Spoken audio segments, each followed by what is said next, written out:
Okay, thank you all for coming tonight. There's room up here also, if you guys want. Does anyone want to sit up here or no? No, okay. Thank you guys all for coming out. This is, I don't know which one this is, which DeSci this is. Just don't block it. Maybe not, maybe not. Yeah. Oh, sorry. There was a, okay. Thank you guys all for coming out. I know it's a little packed in here, but we made it work. We're always looking for a bigger space. If anyone has bigger spaces, let us know.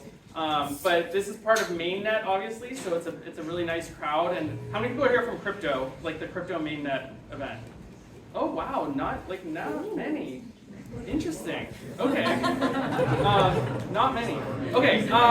So we have a lot to do tonight, so we're gonna jump right in. We'd like to thank Republic for lending us their space. They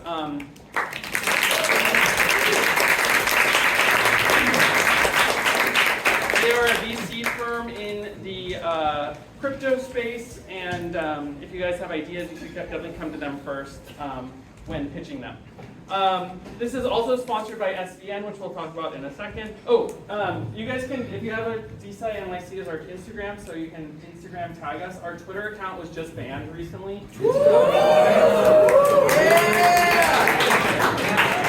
Why? I think you were tweeting about ketamine too much. So that was unfortunate. So DeSciNYC, we have over 5,000 members now. We've had 18 really amazing speakers. We post all our videos online for the public to view. We've had, you always get pizza and drinks here. And if you want, you can find out more info at DeSci.NYC. Down here. Oh, and if you tag us on Instagram, we used to do it if you tagged us on Twitter, you would get like a prize, but since we're banned there, if you tag us on Instagram, we'll be looking there and we'll like give away a Brian Johnson olive oil to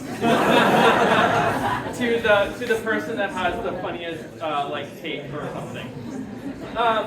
Okay, so, and for real though, if anyone knows anyone at Twitter, I've been like trying to find all my friends.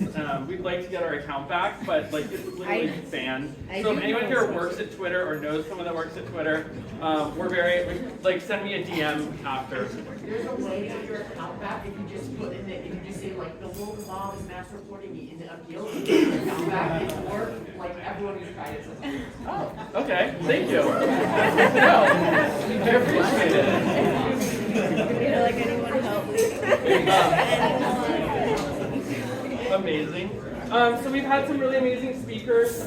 We've had Martin Shkreli. We've had the guy that invented the NFT. We've had the person who started Research Hub. We've had a really great professor, Jean Herbert from from Einstein on tissue replacement. We had a guy who was trying to do the Olympics but with steroids. We had someone who would like put you to sleep faster using this focused ultrasound device. Michael Levin, who's probably going to win a Nobel Prize at some point, do one on bioelectricity. David Shore do one on politics, and we had Brian Johnson recently talking about his Don't Die initiative. Next up, we have Sheridan Claiborne. This guy's like the Brian Johnson for sex, so he's trying to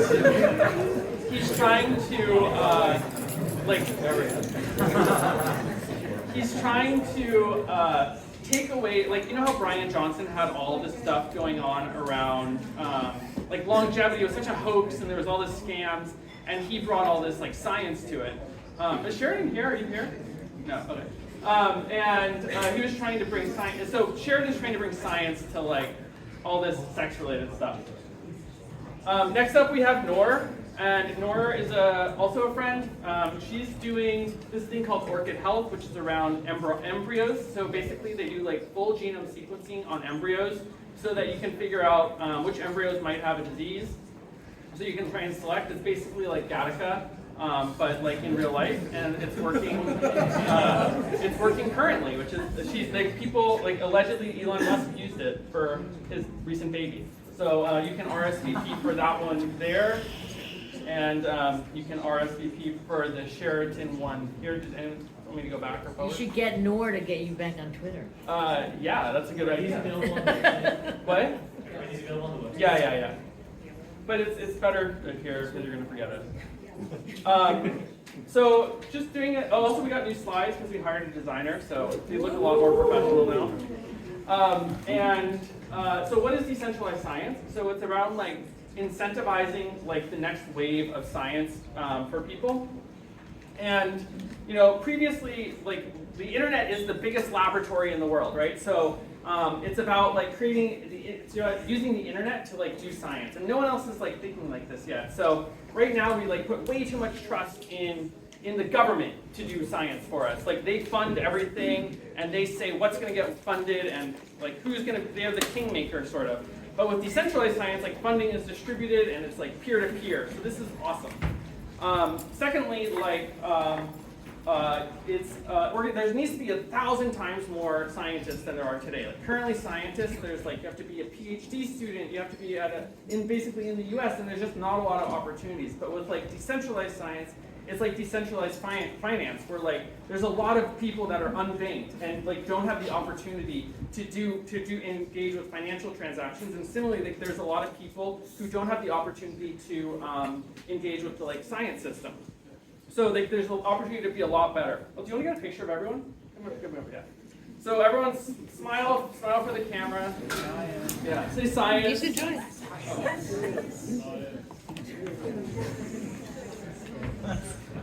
One, two, three. Yeah, get some more. The third and final thing is like around like rewards in science. So like science today, like you're a postdoc, you're making absolutely no money, or you're a PhD student, you're making no money. It doesn't matter like how good your research is, because like there's no direct correlation. Or even if you're a professor, like it's very the final output of your work isn't really related to how good of a quality it is, and it leads to bad quality research, right? It leads to people faking data, it leads to people faking results. And so with decentralized science, every piece of data that you put on chain is tracked back to you. So if you have a really good insight that creates a lot of value, you will be rewarded for it based on that. And so like this future isn't that far off, right? So like the internet is crypto is becoming bigger, AI is becoming bigger, and all of these things are really important for which will allow for decentralized science to take place. So one of the things that we've been doing that's been kind of fun is we've been keeping track of how people, we're trying to launch like a DeSci token so that people can like bet on different things, but also just to like keep track of who's here. So here's the current leaderboard. This is Alexander, who's in top place, and we don't know who we have Aram, who's here. So people have been coming a lot, and now you can actually check out the leaderboard on the DeSci website. So we integrated that in thanks to Brian over here. Brian is the tech lead.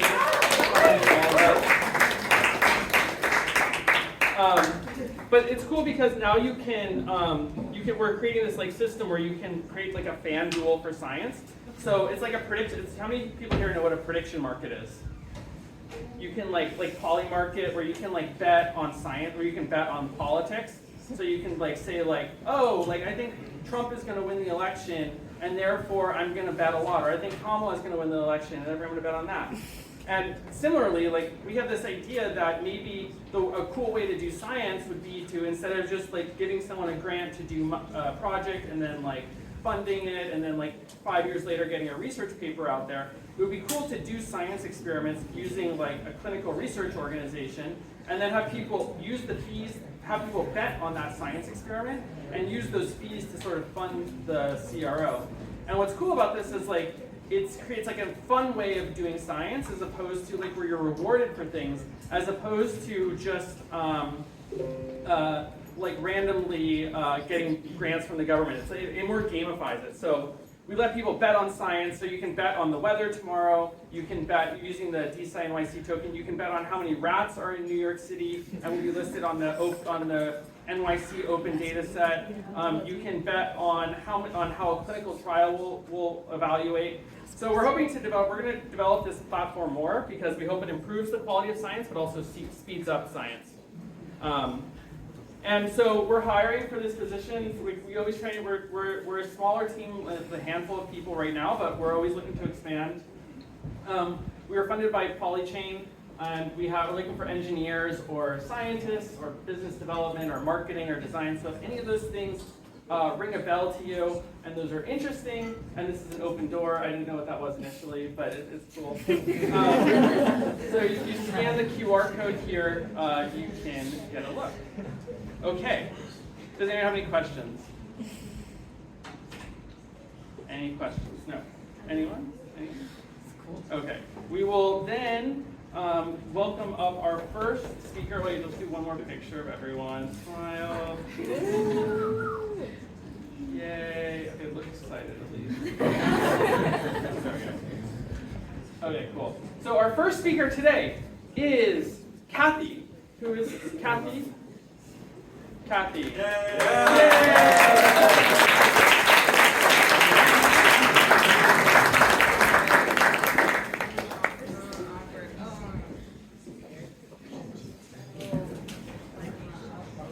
Kathy is amazing.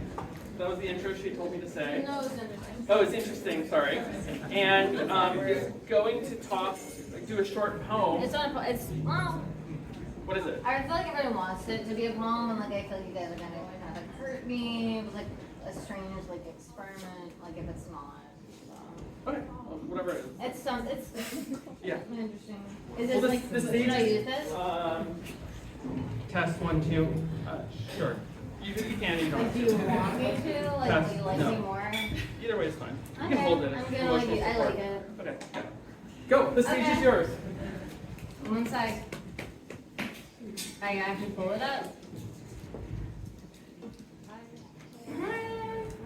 Okay. Hi, I'm Kathy. You probably don't use it. Just Why do you hate it? Is it too loud? It doesn't work. It doesn't work, it sounds stuffy. Okay, is this fine? Yeah. Yeah. I'll like yell a little. Okay. Okay. Hi. I'm Kathy. What the freak is decentralizing? Decentralize this. Period. Everyone here is a scientist who is addicted to coding and apps. And then there's me. I'm just a geeky blogger type who does ketamine. Where do I fit in? Speaking of scientists, I hate it when women are like, WTF, don't inject your ketamine gloop right next to my baby. Like, bitch, first of all, it's not gloop, it's some other shit. Plus, scientists don't even know the ramifications of its hazards yet. I'm woke and I believe science. Aren't you people supposed to be scientists? Why aren't you all wearing masks? Mask up, guard down. Because I'm about to tell you a personal story about my life. My Chinese Uber driver is playing relaxing Chinese music. I usually put headphones in, but I decide to listen to the relaxing Chinese music instead. I am nervous about going to the ketamine clinic by myself, so I need the Chinese music. I usually go with someone and they'll hold their hand really tightly while they put the needle in my arm. That's the scariest part. I wait for 1.5 hours in the waiting room. 2 Hasidic Jewish men are being treated before me. One of them is obsessed with and addicted to making a noise that sounds like throat singing. When he returns from the restroom, I watch him readjust all the flaps and bits and pieces of his outfit. I wonder if it is hard for him to keep track of all the flaps. I wonder if, like me, he sees visions of Jesus Christ when he takes ketamine. The doctor, a freakish man who texts me at 3 a.m, takes me into his office to kill time. It only kills about 10 minutes. He asks me if I'm depressed. I say I've been having suicidal thoughts.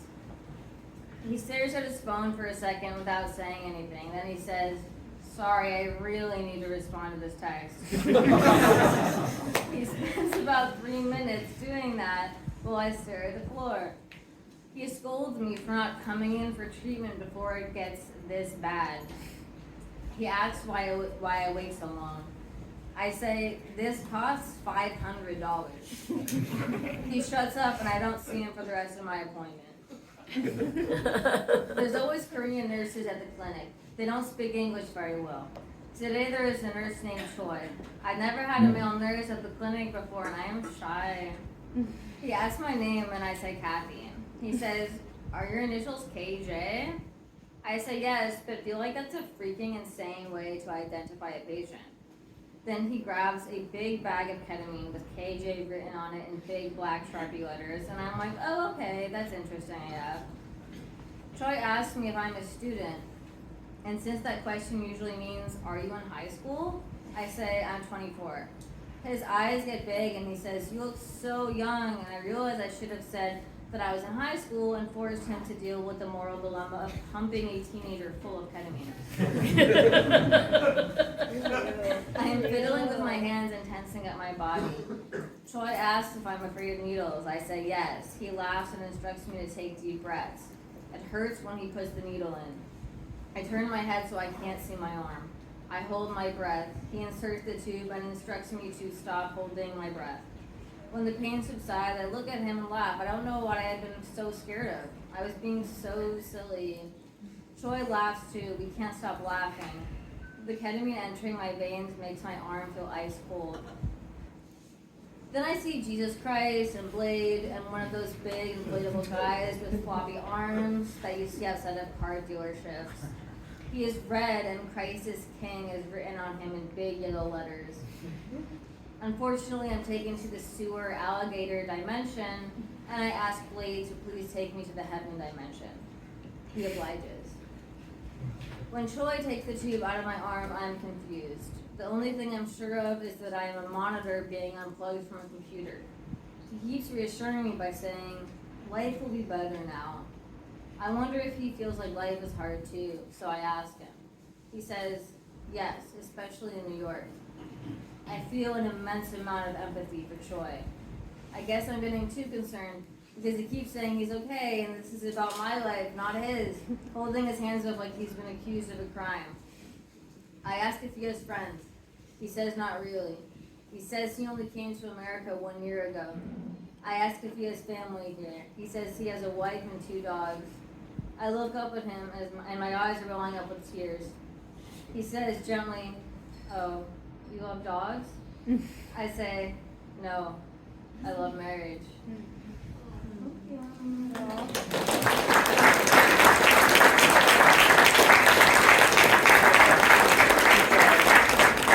Okay, next, thank you, Kathy. Next we have Seth coming on stage.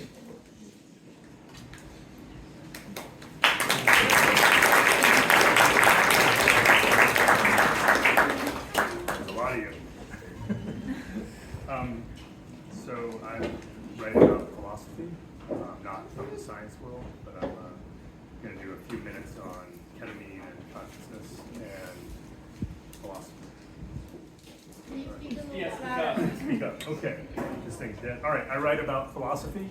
I'm not from the science world or the ketamine world, but I write about consciousness, and I'm going to do a few minutes talking about ketamine and consciousness. You ever hear me? Yes. Good. All right. So ketamine appears to alter the effect of this thing we call consciousness.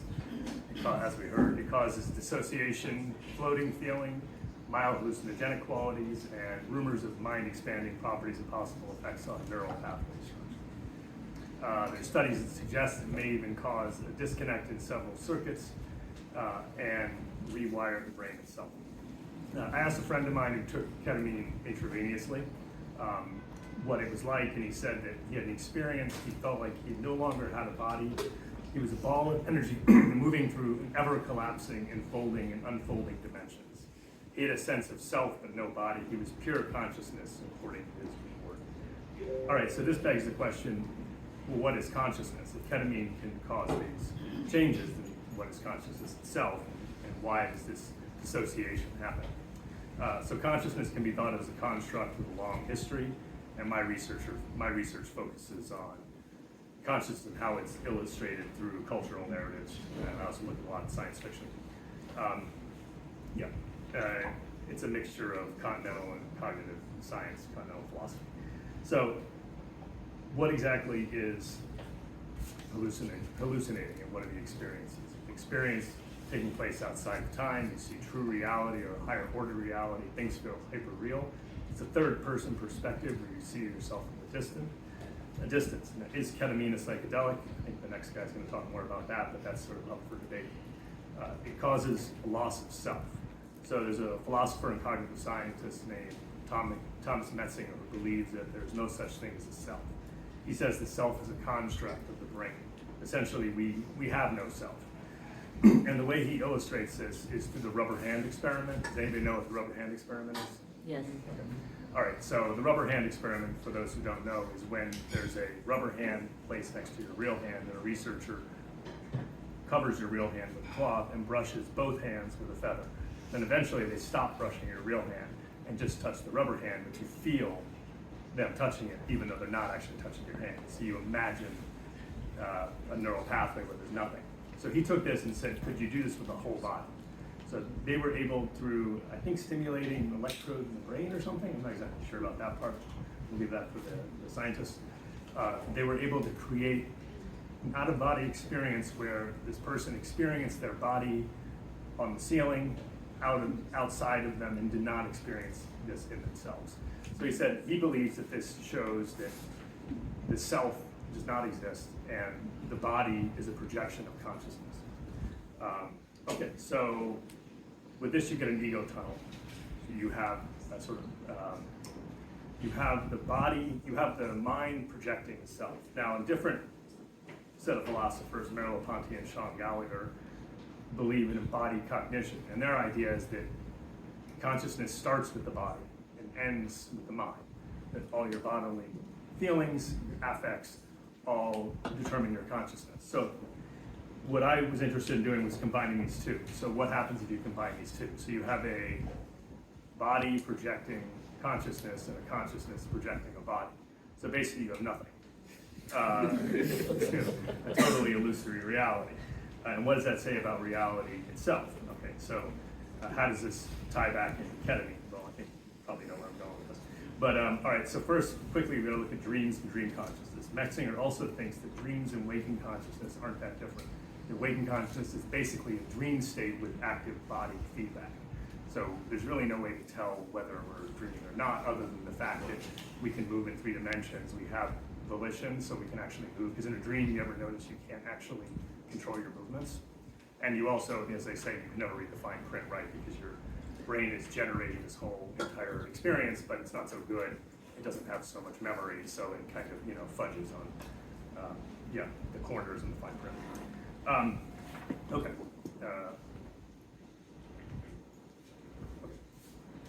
All right, so then we have an ego tunnel projecting a waking dream.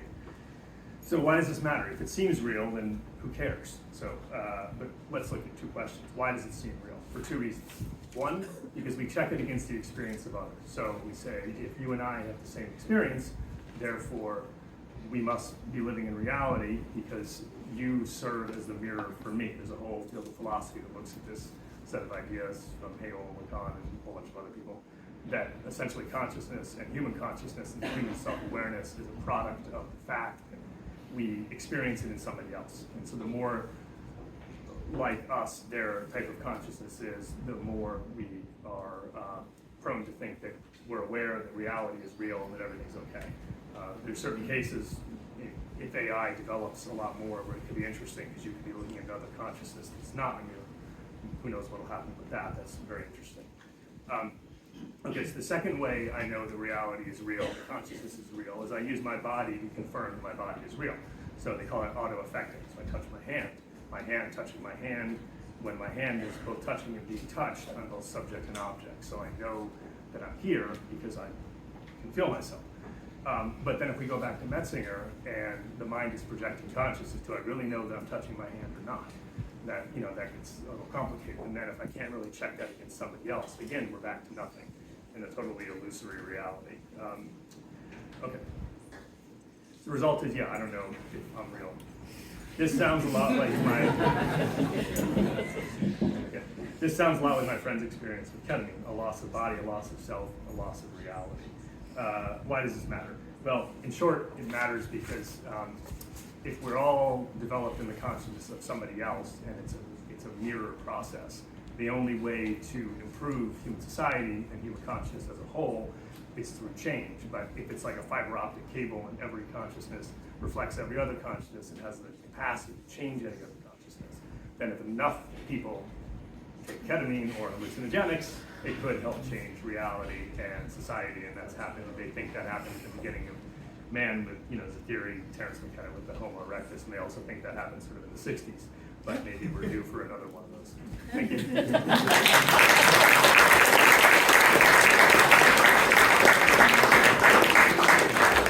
Amazing. All right. For our next and final speaker, we have Dr. Isaac Kauvar.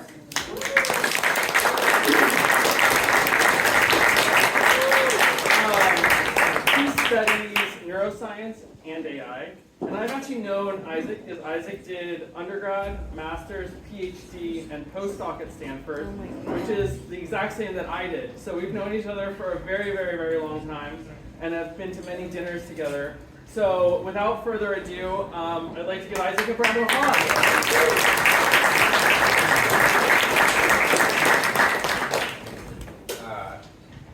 Great to see everyone here, and I'm very happy for the two introductory talks before this. They did a really good job setting the stage for what I'm going to talk about right now, which is how does dissociation arise through changes in the brain itself. So we've heard stories about the experiences, but what's actually going on in the brain? That's the question. And I'd like to start by thinking about the idea of a self-portrait. It has a long and varied role in the history of art, and to me it's particularly interesting because it's the artists trying to convey their subjective experience of their self. And there's a lot of interesting aspects of this, but one of the main questions that comes to my mind when I look at something like this is, what exactly is a self? What is the self that we experience, and what is this I that we carry throughout the world? And that's a deep question. We can get into consciousness, subjective experience, but one aspect that maybe people haven't spent too much time thinking about is that most of the time, and for most people, as we go through the world, we experience a unified sense of self.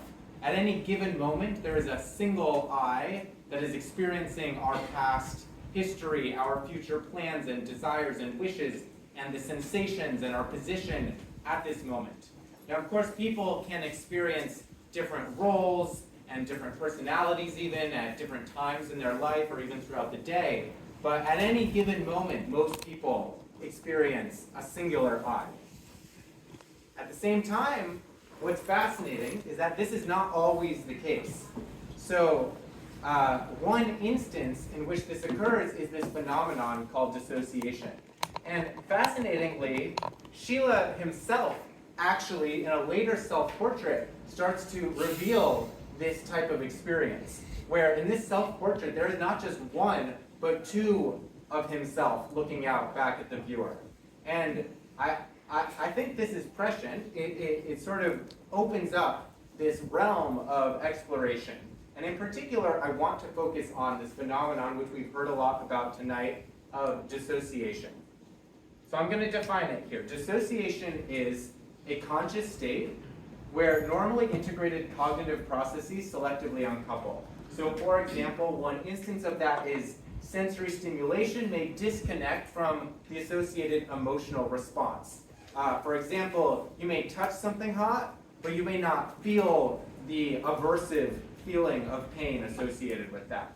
And there are a couple of different manifestations in which this occurs. One is called depersonalization, and this is the feeling that one's own body does not belong to oneself. So we heard a little bit about that in the previous talks.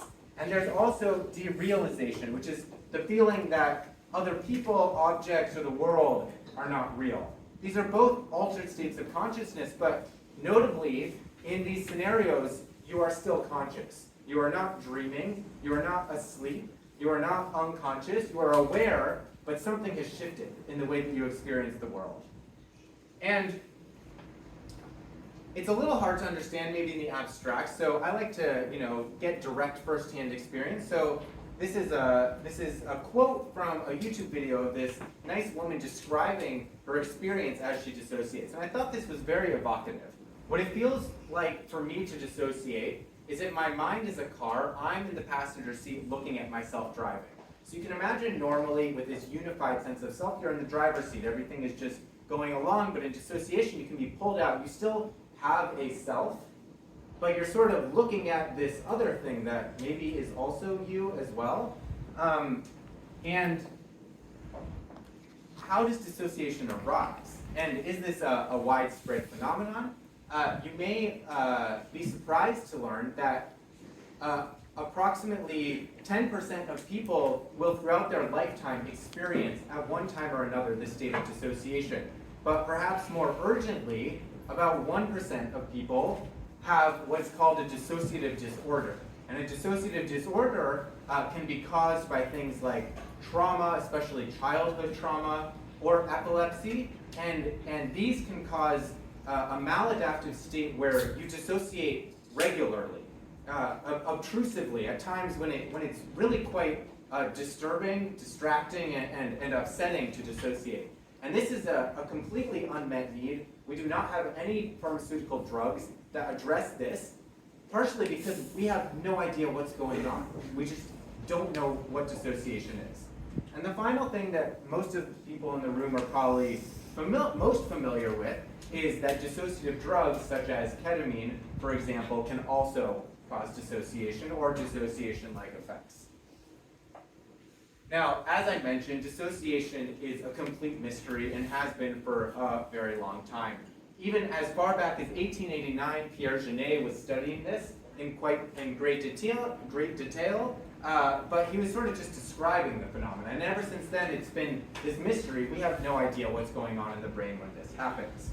So I'm a neuroscientist, and this seems like an interesting question. And the way I approach it is by asking a very simple and easy question like, what are the neural mechanisms underlying dissociation? This shouldn't be too challenging to figure out, right? Well, not so fast. I mean, how are we going to study this? We need some way to reproducibly create dissociation in the lab if we want a way to study it sort of in a repeated manner. And so what occurred to us is that one entry point, we're not going to give people trauma or epilepsy, but we can give people and model organisms dissociative drugs. And in particular, we can give, that changes the question to being, what is this? What are the neural mechanisms broadly underlying dissociation to how does a dissociative drug alter neural activity? And as I mentioned, ketamine is a widely used dissociative drug, and it's something that we also have access to in the lab to use with our model organisms. So the question we have, changed to is now, how does ketamine impact the brain? And to drive home why ketamine might be a particularly good approach to studying dissociation, we can also look at, we heard two beautiful descriptions, but here's a third description of the experience on ketamine, also quite evocative. Imagine your life is a movie. If you're in the audience, if you could watch the movie of your life and then judge every aspect of it without any sort of emotional reaction, that's what this is like. So we've got one description, which is you're pulled out of the driver's seat of the car and you're watching it being driven. We've got another, which is you're pulled out of the movie that is your life and you're sort of watching it on the screen. There is a pretty strong similarity, a striking similarity in the analogies here. Okay, that's the setup. The question we're going to ask is, how does ketamine affect brain dynamics? And the way that we're going to do that, to start with, is with a broad view. We're going to try and survey as much of the brain as we can because we have no idea where to start. How are we going to do this? To do this, I need to first take a step back and just put everyone on the same page in terms of how the brain works, or what we know about it. So the brain, a human brain, is composed of 100 billion neurons. And neurons are cells that are electrically active. They can turn on or off. They can fire what are called action potentials, or we can colloquially call those spikes, or saying that the neuron fired. And what that looks like over time is a single neuron will have a sequence of spikes that happens. It's an on or off, it's sort of a binary type of thing. And if you smooth this over time, you get something that's called a firing rate. So you can see that the firing rate would be higher here and less high here. And how do we measure this? Over the last 10 to 20 years, there's been an incredible advance in the tools that we can use to measure neural activity. One that I have worked with a lot is a truly magical tool called GCAM. And this is a fluorescent protein that you can express in neurons. Here's an example neuron. And when the neuron fires, it emits a bright flash of light, which should happen at some point soon. There it is. I don't know. Yeah, it was brighter on my screen. Oh, there it is. Okay. So this is like pretty amazing because you can actually watch with your eyes. You can watch a neuron firing it. And what you can actually do with this, because it's optical, is you can zoom out and you can actually see hundreds of neurons firing. So this is a video I captured on a microscope that I built in mouse visual cortex. So you can see hundreds of neurons, different patterns of activity firing. But as I mentioned before, this is a pretty small area, and we want to zoom out as far as we can. And to give you a sense of that area on a mouse brain, when it proceeds to the break, that'd be sad. So, okay. Tech support.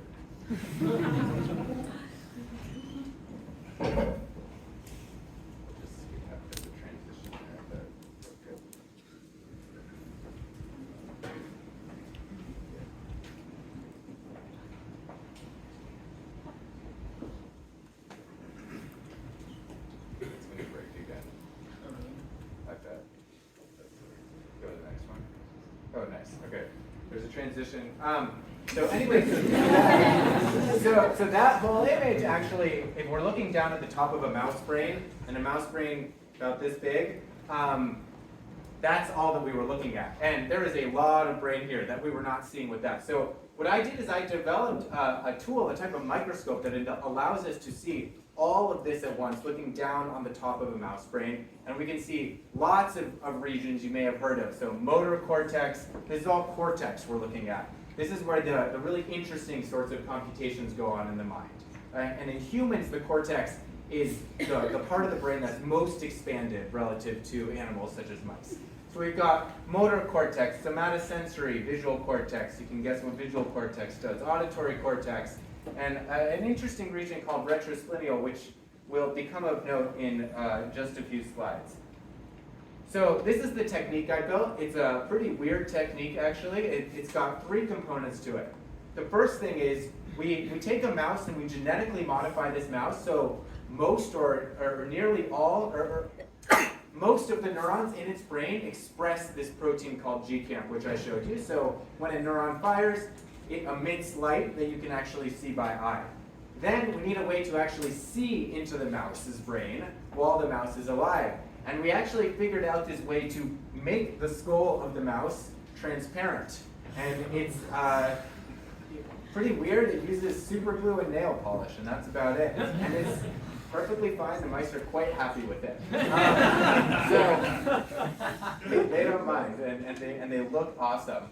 And then the final thing is we need to build a microscope that can see this.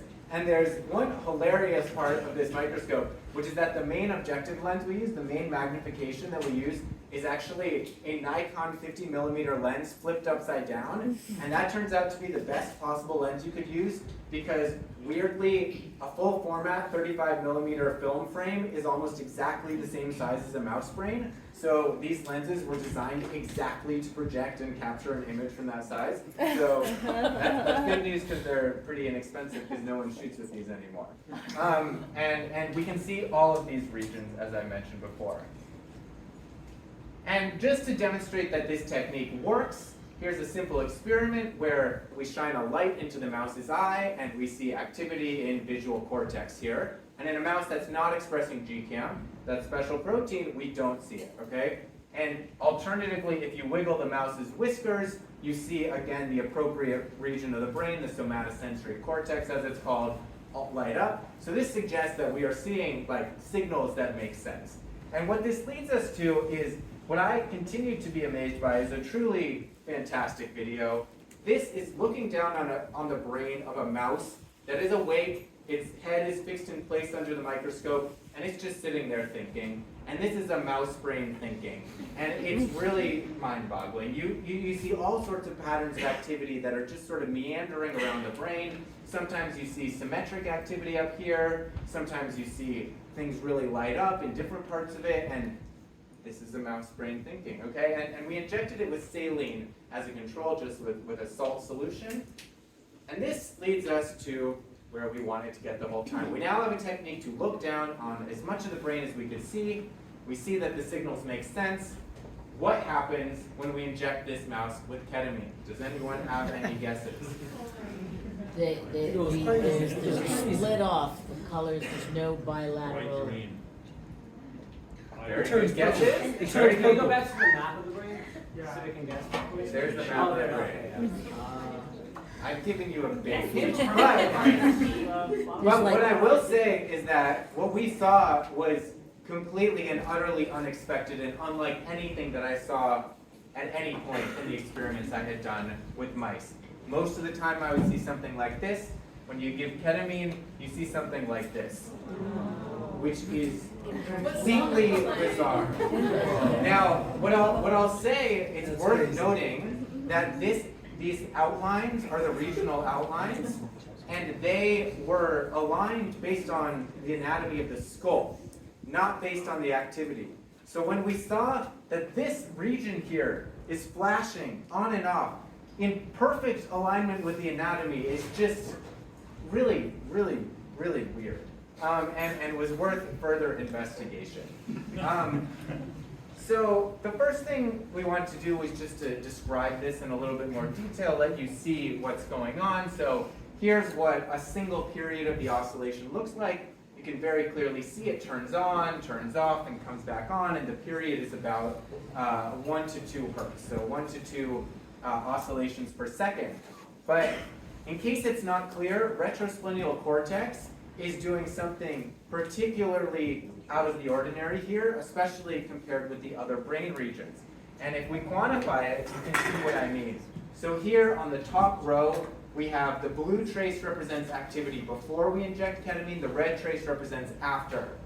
All these regions look roughly the same, maybe a little different, and retrosplenial cortex is off doing this completely bizarre thing on its own.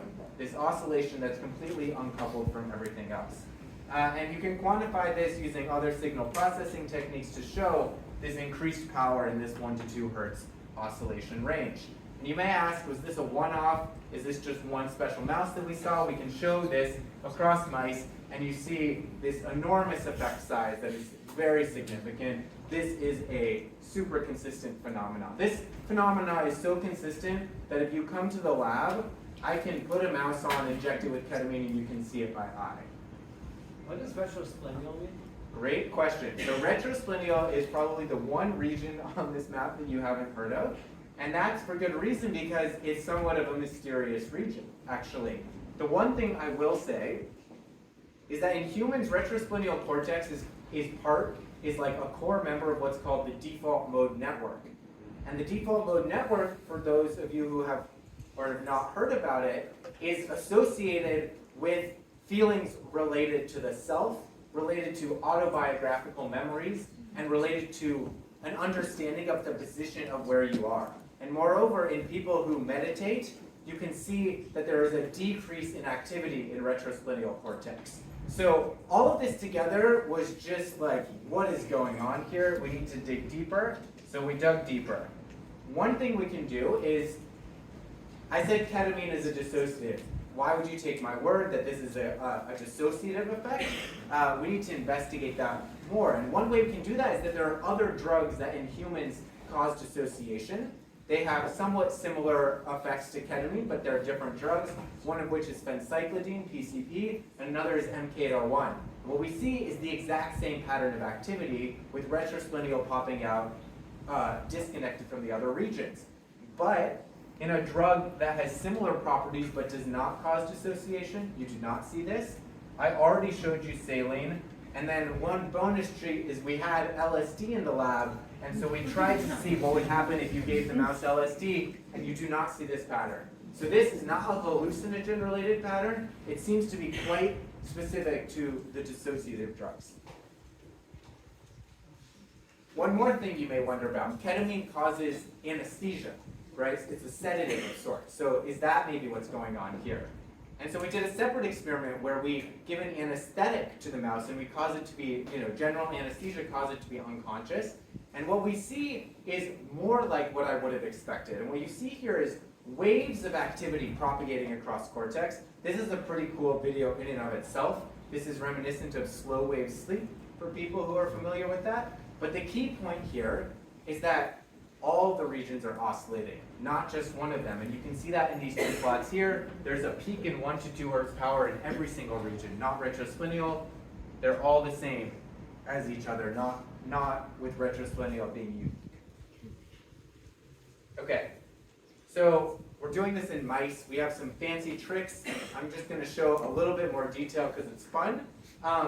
What we can do is we can now that we know where to look, we didn't know a priori that we should look at retrosplenial cortex, but now we do, so we can zoom in and figure out what's going on there. And some of the things that we can look at are, for example, cortex is actually a thin sheet of brain that surrounds the outside of the brain. And it's stacked sort of like a stack of pancakes. And the different layers are known to do different things. So one question we ask is, which of these layers, maybe all of them, are oscillating? And so we compared this external layer called layer 2-3 for historical reasons versus layer 5, which is this internal layer. And we asked, what happens when you give ketamine and you zoom in? And the answer was entirely unambiguous, which is that layer 5 has cells that are oscillating. You can see the oscillations very clearly here, and all the cells are oscillating at once, whereas layer 2-3 is not. That's just a tidbit, which is pretty cool. We can do another technique, and this allows you to label neurons that were active at a certain time, so we inject ketamine, and now this is cutting the brain the other way. And what this shows you is it's just a beautiful image. I mean, you don't really need to know what's going on here, other than to know that retrosplenial becomes very active on ketamine, and it stops with this hard boundary. It does not spread into visual cortex. This is a totally shocking finding that is unlike anything I've ever seen before. Sorry, how long do the oscillations last? How long do they last? So you're asking, I guess, about the pharmacokinetics of ketamine. So like, how long does it? So basically, if you inject the amount of ketamine that we did, it's a bolus injection. It sort of takes maybe 3 to 5 minutes to sort of come on. It peaks at around, the oscillations peak at around 10, these individual action potentials. And what we saw here, again, focused on layer 5 of retrosplenial cortex, aligns with what we saw, but shows it in this incredible detail, which is that all the neurons that we were recording at once in retrosplenial turn on, and then they all turn off, and then they turn on, they all turn off. And this is a very striking pattern that is also quite unexpected. So to summarize, we started with this question, what's dissociation? How are we going to study it? We're going to study it by using ketamine, and we're going to use our model animals because we can look across the brain in them, and without knowing what we were going to see what there is to see. And we found this completely unexpected oscillation in this completely interesting part of the brain that disconnects from the rest of the brain, and I showed it to you a million different ways. But is it important? To see whether it's important, we need some way to ask the mouse, essentially, if it's dissociating.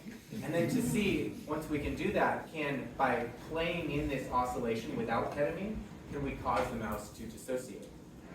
Turns out that's hard because you can't ask a mouse whether it is dissociating. So you need to come up with some way to measure what we would call dissociation-like behavior. And the way that we settled on this is with what's called the hot plate behavior. And the hot plate, you put a mouse on a hot plate, not burning, but uncomfortably hot. The mouse has 2 or 3 main behaviors. The first is that it kicks its paw, sort of reflexively, to indicate that it detected the stimulus. And the next thing is that it sort of grabs its paw and licks it. You can think of this, if you touch a hot stove, you'll pull your hand back immediately, reflexively, but then you might run over to the sink to cool it off under cold water. And the second response is a more complicated, maybe more emotional response, where you're trying to cool it down and reduce the pain. And so our hypothesis was that ketamine behaviorally would maintain this reflexive, but get rid of the emotional response, sort of just from the general definition of dissociation. And what we saw is that this is indeed the case. So as you increase the dose of ketamine, the foot flicks remain the same, but the paw licks decrease. And then one final thing is that it also takes the mouse longer to eventually jump off the hot plate if you give ketamine. In fact, it never jumps off. We have to take it off. But that could be for a variety of reasons. No, not excluding the fact that it may not feel bad about what's going on. So this leads us to this question. Can the rhythm cause dissociation-like behavior? So now, no ketamine in the picture. We're going to use an amazing technique. I don't know if you've heard of this. It's called optogenetics. This is a fantastic technique, actually invented by my advisor at Stanford, where you can basically genetically modify neurons such that if you shine a blue light on them, they will fire, and if you shine an orange light on them, they will stop firing. So now you can just sort of essentially control a mouse's mind with light. And what we can do with this is an extremely specific experiment. Using all the genetic tools at our hand, in our disposal, we can express this, we can do this genetic modification specifically in layer 5 of retrosplenial, and we can play an activity that looks exactly like the electrical patterns that we recorded before, where you cause some spikes and then complete silence, and then some spikes and complete silence. And the question is, what happens in the mouse when you do this? Again, no ketamine here at all. And pretty amazingly, it actually causes a dissociation-like behavioral phenotype, is what we would say, where the foot flicks don't change, the licks decrease during the simulation, and the time to jump even increases. And for comparison, this is what the ketamine behavior looked like. So it's not as potent as ketamine, but it nevertheless goes in the same direction according to all of our metrics. Pretty cool. I have a good question. Yeah. Is the power levels that you measured with the light the same as the power levels you measured with IV? Power levels. Without like the magnitude of the effect, right? You mean in terms of the oscillation? Yeah, so we're not actually measuring the power of the oscillation because we know that the technique works. So we're forcing the neurons to turn on and off. And so it probably is less powerful than what you see on ketamine, is what I would say. And that's potentially an explanation for why the behavioral effect is smaller. Yeah. Okay. Very cool. So we've shown using the power of mouse neuroscience some like incredible discovery. We can do this like causal manipulation, but in the crowd you might be like, who the hell cares about mice? Like we're all humans, like what about humans? And at the time of this study, we were asking this question. We had this data in hand. It would have been at the time very complicated to go infuse humans and record their brain activity in a way that we needed. But I was presenting this data to some neurosurgeons at Stanford, and one of them raises his hand and he goes, you know what, the other week actually, we had this patient, this epilepsy patient, and their aura, what they feel right before they have a seizure, is dissociation. Would you guys be interested in looking at the data? And we're like, of course we would be interested in looking at the data. So we look at the data, and the first thing we see is some traces like this. This is from across the brain of the human. I don't know, for the eagle eyes in the crowd, if one of these traces sticks out to you. To us, we looked at this and we realized this trace right here, these dashed lines represent 1 second separation. This trace is oscillating at about 3 hertz during the period of time when the person is dissociated. Okay, where is this, right? That's the million-dollar question.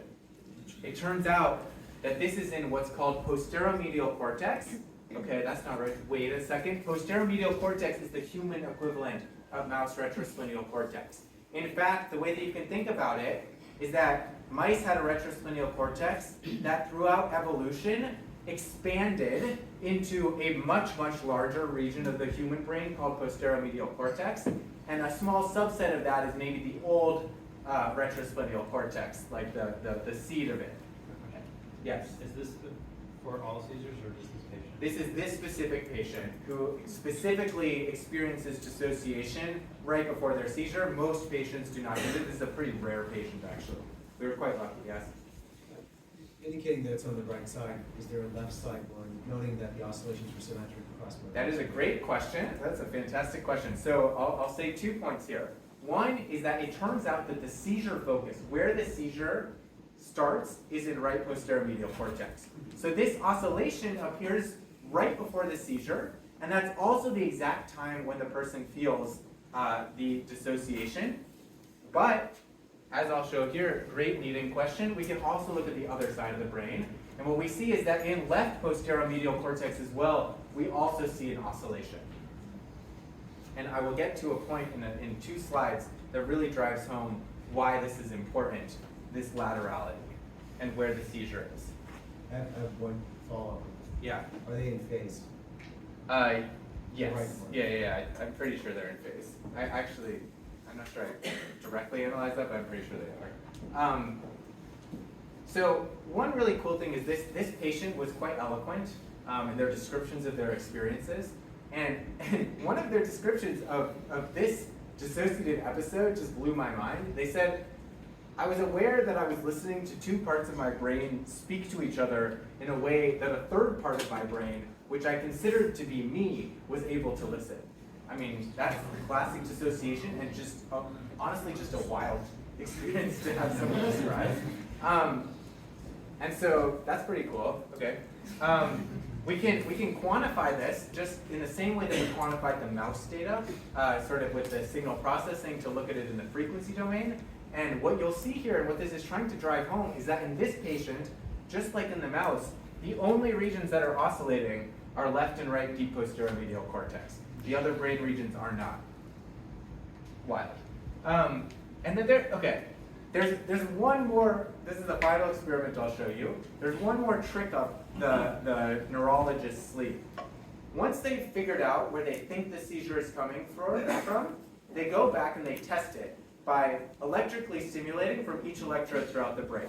And what they're hoping to see is like, where they think the seizure is, the person will say, when you stimulate that electrode, the person will say, it feels like my seizure is about to come on, and then they know how to treat it. But they stimulate all the electrodes.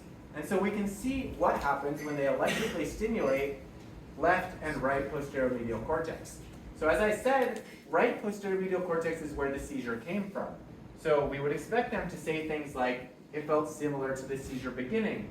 This is R-alike. It's like I'm about to have the seizure. This is cool. That's where the seizure is from. The left posterior medial cortex is where it gets very interesting, because they do not feel like a seizure is about to come, but instead they feel descriptions like, it was this feeling of being disconnected from something. That was a little pleasant. It's like being weightless in your own mind as a personality. And then the final description, which was just truly remarkable, I'm going to read it. It created that separation, the same way a pilot can lose control of a plane. They can be forced out of the cockpit or forced to not control, but still see what's happening to the whole plane. That's kind of just what happened. I got pulled out of the pilot's chair, but I could still see all the gauges. You can see the information flowing. You can't control it, but you can see it.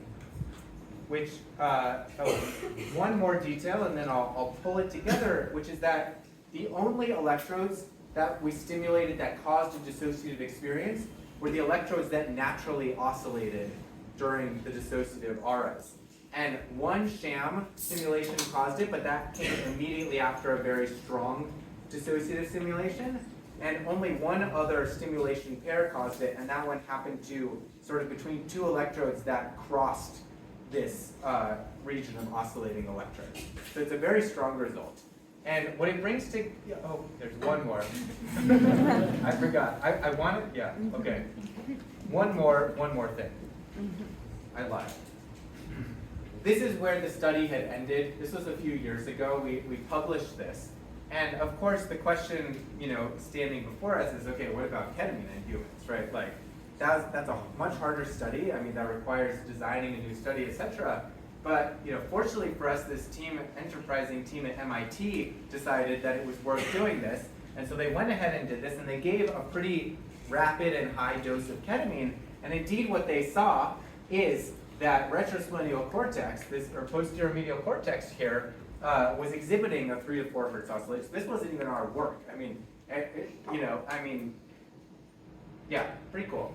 We actually have done some ketamine infusions in human patients subsequently, and I'd like to sort of just say that this represents some of the picture, but there are also other ways that things can be going on. But this is an extremely clear and clean effect here that was reproduced by a lab that was not us. And the takeaways here are that, first, an unbiased imaging screen of drug-induced brain states reveals a dissociative-induced 1 to 3 hertz oscillation in mouse retrosplenial cortex.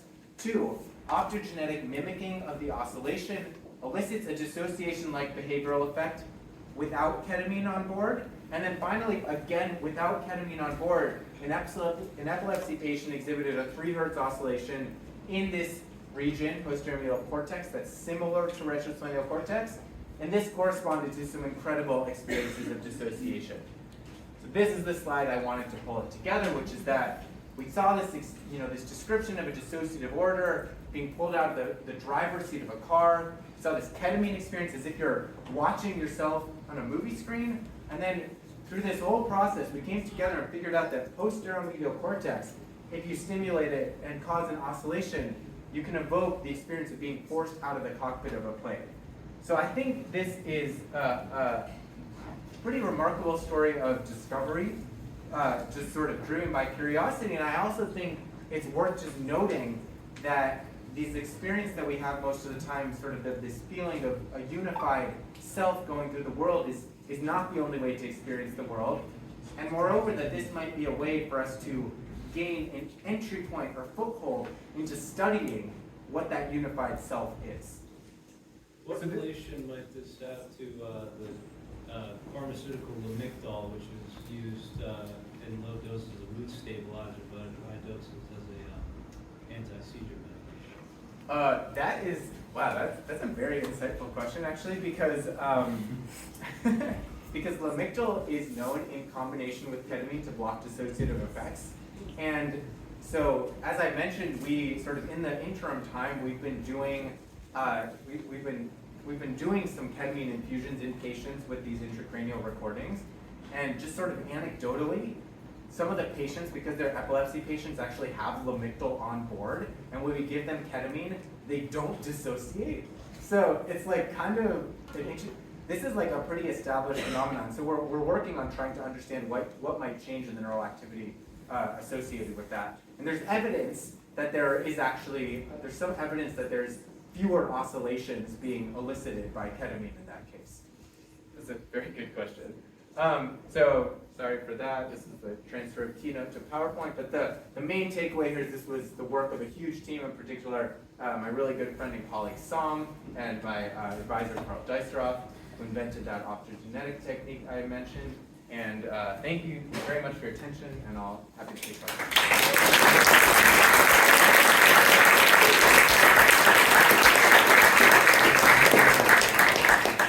So I have two questions. One is there a theory of how this helps depression? Ketamine's supposed to help depression. And then the second question is, I was had a crazy ketamine trip and went down this scientific rabbit hole and was reading all about the NMDA.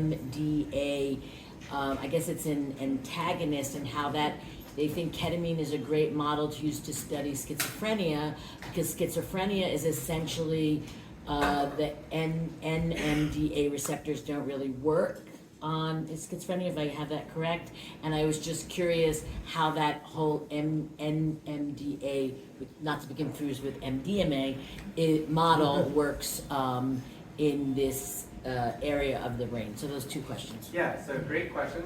For the first one, the antidepressant properties of ketamine, to be honest, that's why I was originally actually quite interested in ketamine. But the angle that I've taken here sort of stemmed from the observation that, so for example, Spravato is the FDA-approved nasal inhalant version of ketamine. And if you look at the label on the box, what they say is that the primary side effect, which sort of gets in the way of broad distribution of this, is that 75% of people who take it experience dissociation. Dissociation is the primary side effect, and we didn't understand what was going on. So that was part of the reason why I wanted to study this. In terms of why ketamine is causing antidepressant effect, that is the trillion-dollar question, to be honest. There's like 15 different theories about how it happens. My guess is that this is not related to it for various reasons, because the dissociative effects do not always correlate with the antidepressant effects. They often can, but not always. So ketamine, and this actually is a good segue to the second question, which is the NMDA receptor. Ketamine is an NMDA antagonist. NMDA receptors are the target of glutamate, which I'm sure people have heard of. Glutamate is an excitatory neurotransmitter, and it's everywhere in the brain, does a lot of really important things. The NMDA receptor in particular is what's called a coincidence detector, because it can only be activated if the neuron is already activated and glutamate hits it. And so this is a very powerful receptor that is sort of involved in a lot of learning and things like this. And so, yes, ketamine is used as a model of schizophrenia. Some of this later work that I'm talking about, we might have some insights. I don't have anything to show at this moment, sort of this broader theory of what might be going on. But yeah, there's a lot of evidence that it has some of the different aspects of schizophrenia. It's obviously not the whole disorder, but right, because schizophrenia has a lot of dissociativeness to it, right? Exactly. Yeah. Great question. I know you didn't say this, but in your literature reviews, you come across anything around the link between meditation, the posterior cortex, and ketamine? Because when I think of a deep meditation, that can feel dissociative, but you said that there's less activity versus this one. Yeah, so this is something I've been truly fascinated by. One thing that I've pulled on some threads reading literature too. So I mentioned this at one point, that what you're alluding to is that in expert meditators, deep posterior medial activity is decreased. And the way that I think about this is that when you are really good at meditation, at a certain point, what happens is you actually lose your sense of self, right? And so dissociation is this really weird middle ground, because you haven't lost the sense of self, it's just been fragmented. As these people described it, it's like I'm watching two parts of my brain talk to each other, but I'm a third part that still is me, right? And so I sort of almost think of it, in its cleanest form of a theory as this spectrum where normally you've got the default mode network, which by the way, the default mode network is what's active when you are just sitting there thinking, sort of daydreaming or whatever. Right, and so that's, you're thinking about autobiographical memories, and etc. So on one end of the spectrum, you have increased activity, sort of corresponds to a very strong self. Another key point there is that the opposite of the default mode network is what's called the task-positive network, and this is maybe corresponding to when you are in flow, the activity in the posterior medial cortex goes away, which also corresponds to the experience of a loss of self when you are in flow. And then on the other extreme, you have expert meditators, where the activity in this region goes away, maybe corresponding to the loss of a sense of self. And then in the middle, you have dissociation, where there's still a self, and yet somehow it's uncoupled from what the rest of the brain is doing. So that's how I tie it together. It's a very insightful question. The patient descriptions are real interesting.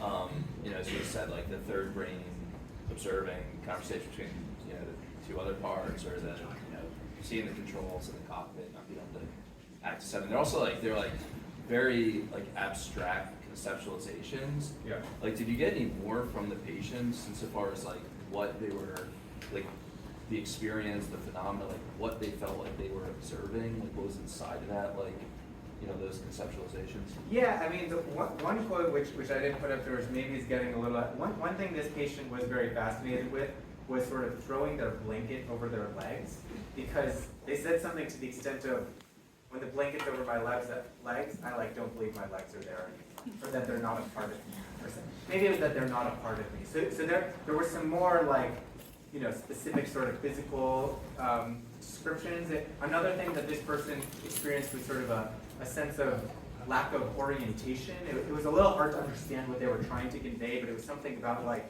in this 3D space, I don't, know exactly where I'm located or something like that. So it was something like that. So there was like a whole swath of like different, I mean, it's hard to describe a subjective experience, and honestly, they did a fantastic job describing it, more than most patients would. So I'm quite happy with what we were able to get.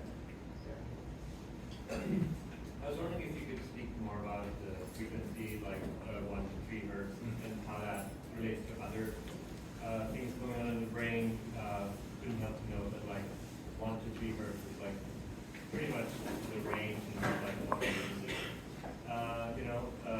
Yeah. has the same tempo. So Yeah, that's a great question, and it has not passed over us that in a club things are happening at around 120 BPM or something like that. And so we have actually considered playing deep house music for our well, of course, and us is on ketamine. But you raise a very interesting point here, which actually may not be what you were thinking of, which is that, let's say for purposes of discussion, 2 hertz, which is on for 250 milliseconds, like on for a quarter of a second, off for a quarter of a second. Now 250 milliseconds is actually a very interesting amount of time, because that's about the amount of time that it takes for something to sort of enter consciousness, right? It's sort of maybe, I mean this is theorizing, but we've thought about this, that around 250, 200 to 300 milliseconds might be the time required sort of for for all the signals across the brain to sort of come together sort of like within a time window, and that's about the time window you need for like a conscious moment. So what's really interesting about what might be going on here is that in its cleanest form, you might imagine that for a quarter of a second, 1/2 of your brain is the conscious experience. Then the next one, it's like interleaved, going back and forth, which actually would be a really beautiful explanation of how the dissociation is occurring. I don't have evidence for that, but it's a beautiful potential, hypothesis. So, very good question, yeah. As a neuroscientist, have you taken any of your findings from the lab to improve the experience of your psychedelic trips? No. I gotta keep working. To kind of piggyback off of the meditation aspect, have you ever done breath work with sound? No. So it's like an extension of meditation, and it incorporates breath and circulation of oxygen, more oxygen into your brain and body. So that is the first and only place I've ever. Question short, just so we can get everyone here. Never mind. Yeah. No, I haven't, but that would be cool. I was curious if there was anything between oxygenation added in, or if you've done anything with that, or if that's changed any of those. I haven't, but that would be interesting. Yeah, you could study that you could control the oxygen going in and out of the mouse too. So yeah. There's a bunch of questions, so just we'll try and get to all of them. They're just short questions, short answers. What do you believe are the mental health benefits of dissociation stimulated by ketamine?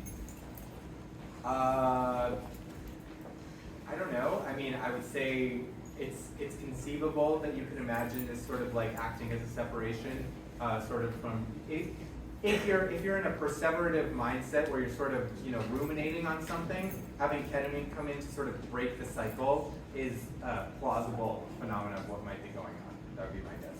Super rapid. We have to be out sort of quickly. So first, is it possible to administer ketamine to someone while they're in a sleeping state, and how would that? Yeah, I just wonder if that has been done. And second, what do you think? I'm not sure about the sleep.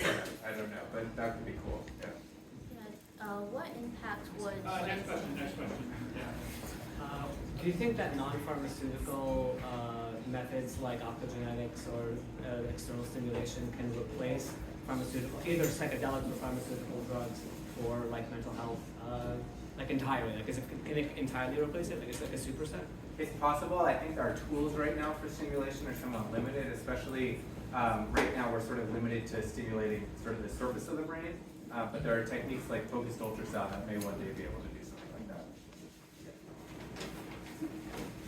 There have been studies comparing dissociative disorder and the effect on the brain diseases to ketamine. From experience, the two are extremely different. Yeah, I think that's a great point. I think people have studied this, and it's a great point that these are not the same phenomena, but they have some aspects. So in particular, there's this scale called the clinician-administered dissociative state scale, which is used to quantify dissociation and dissociative disorders. And when you give ketamine, you can increase the score on that scale.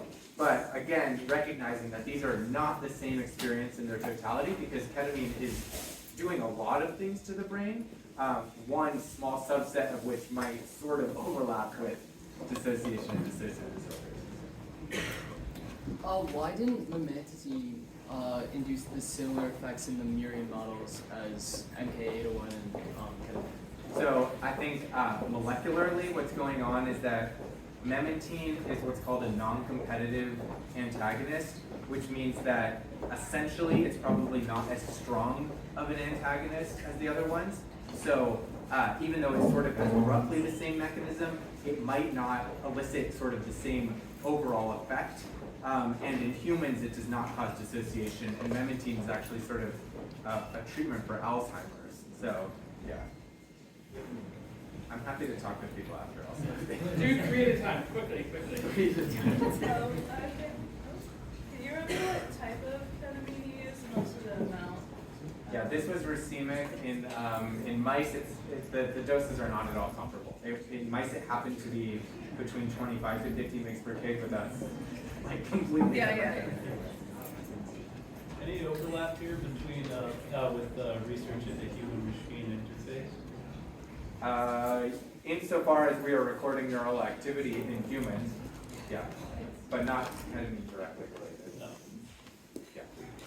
Therapeutic benefits of ketamine as a chronic pain treatment, of course, associated with the dissociative properties of ketamine, or do you think that's due to the other effects of ketamine? You know, I think it might be due to other effects, because I think the dosage at which you give ketamine for chronic, actually, I don't know. One of the figures showed that the activity in visual cortex on a rat administered with ketamine was very low compared to the saline control group. How does that relate to hallucinations a lot of people report while taking ketamine? Yeah, so I can't sort of really speak much to what hallucinations might be going on. You might be onto something there, but we haven't studied it at all. That's particularly hard to study. But there are actually ways that I have a colleague who studied it. Are there most like neurochemical reactions going on in that specific region, like the RSP? Is there maybe a reason that ketamine? Oh yes, that's a good question. I didn't have time to show that data, but we did some experiments actually diving specifically into what might be different about retrosplenial cortex.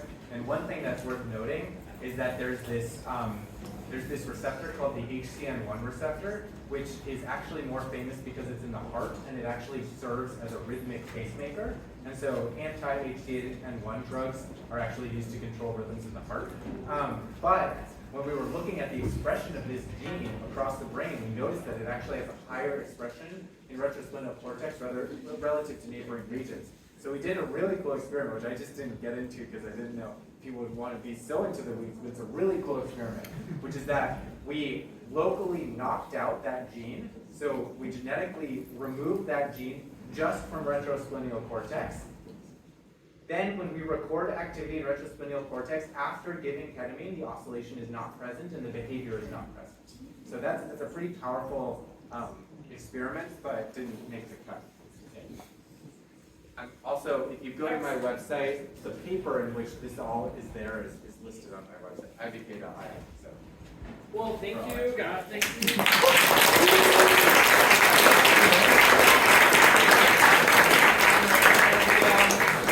We can chill for like a couple minutes, but we also have to be out sort of soon. So, thank you all for coming. Bye.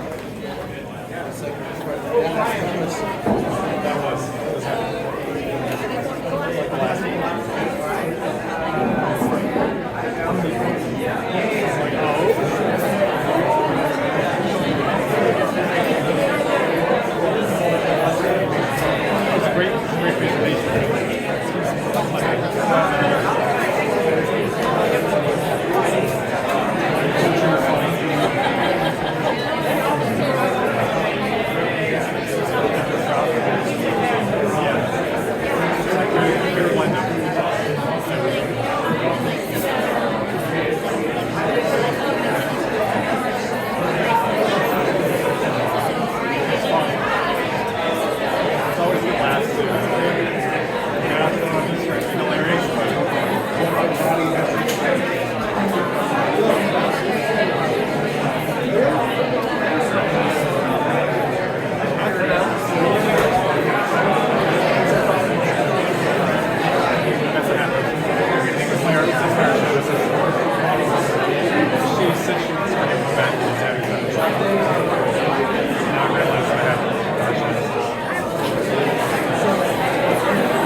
properties that we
basically programs and let's say an application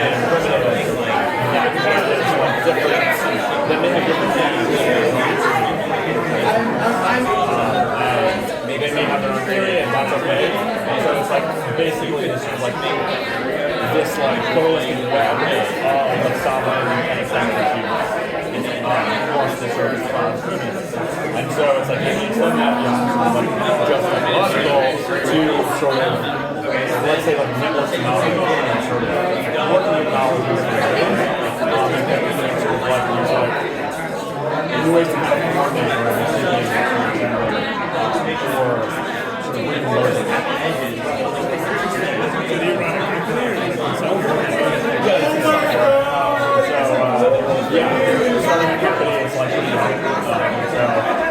then there are pieces of the stack that would be working sort of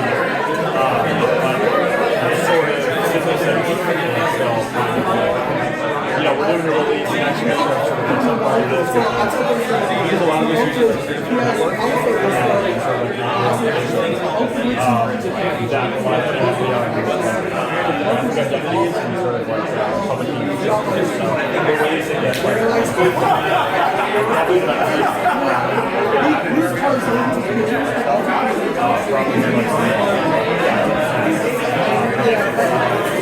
get trying to sort of like think about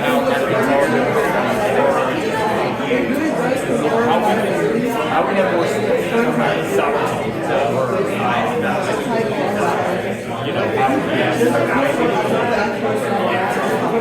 be able to sort of like have an integral environment but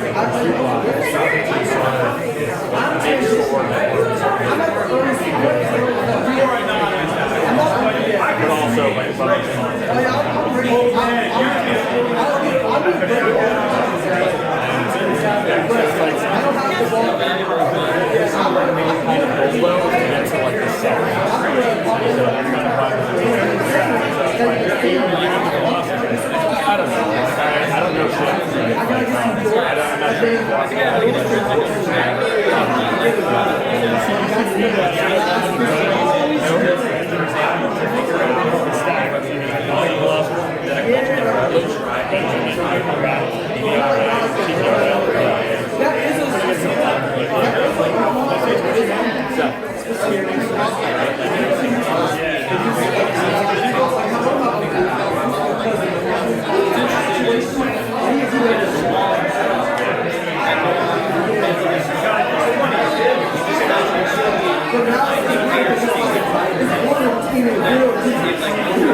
Everybody's like, if it's a story about his descent into the forest.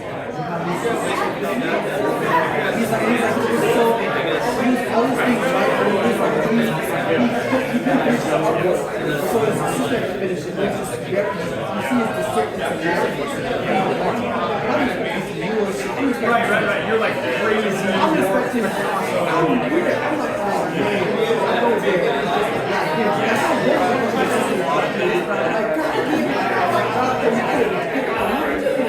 maybe he was that crazy. He couldn't even finish it.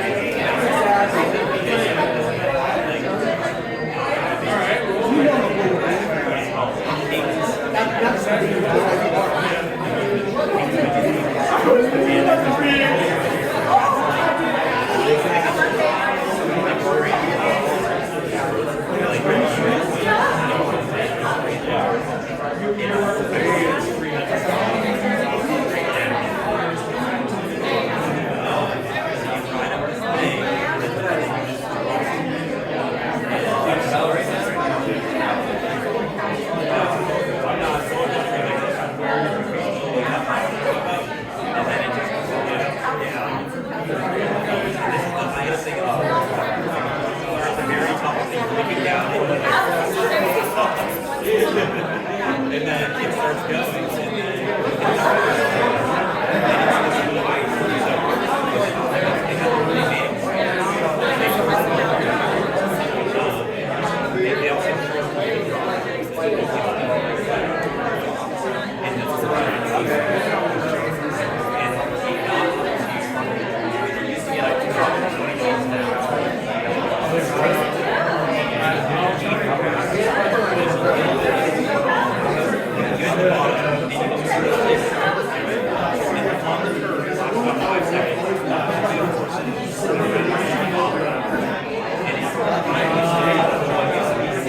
It's weird, but it's weird to kill it.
Let me get your